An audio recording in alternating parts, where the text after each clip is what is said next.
Germantown Multi-Speciality Hospital, Dr. Mir Jawad Zar Khan, National Award winner, Senior Orthopedic Surgeon and Director of Germantown Multi-Speciality Hospital। इनके साथ most senior and world experience doctor की team आपकी खिदमत में रहेगी। Doctor Wasif Azam, doctor Bharvi Chandori.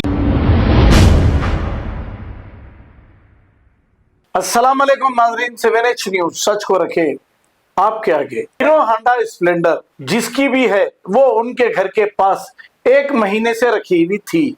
इस गाड़ी का नंबर TS08FD0636 बताया जा रहा है। इस स्प्लेंडर के ओनर का नाम मोहम्मद वहीद बताया जा रहा है। इसी तरह का नंबर प्लैटिना बाइक का भी है, TS09FD0636। इस गाड़ी के नंबर प्लेट से 09 को थोड़ा सा डल कर दिया गया है। इसी की वजह से इस प्लैटिना का चालान स्प्लेंडर पर आ गया।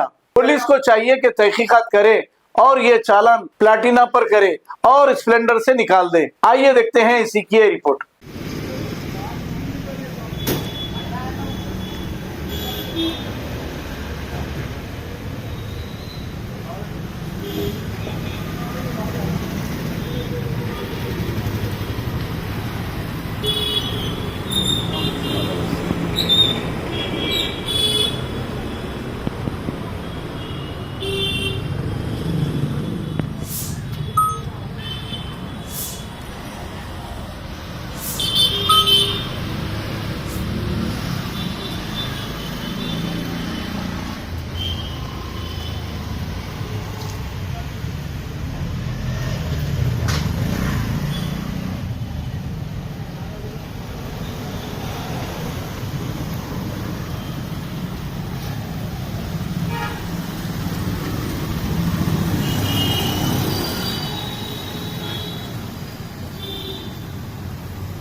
Germantown Multi-Speciality Hospital, Dr. Mir Jawad Zar Khan, National Award winner, Senior Orthopedic Surgeon and Director of Germantown Multi-Speciality Hospital। इनके साथ most senior and world experience doctor की टीम आपकी खिदमत में रहेगी। Doctor Wasif Azam, doctor Bharvi Chandori, senior cardiologist और दीगर specialist doctor की टीम खिदमत अंजाम दे रही है। Robotic surgery, advance cath lab, MRI, operation theatre, ICU, 2D ultrasound and pathological laboratory की 24 घंटे इमरजेंसी सर्विस के साथ अपने तमाम अमराज का मुकम्मल इलाज करवाइए। Germanten multi speciality hospital, opposite to pillar number 150, Attapur, Hyderabad. Please हमारे चैनल को लाइक करिए, शेयर करिए, सब्सक्राइब करना ना भूले। 7H न्यूज आपकी आवाज।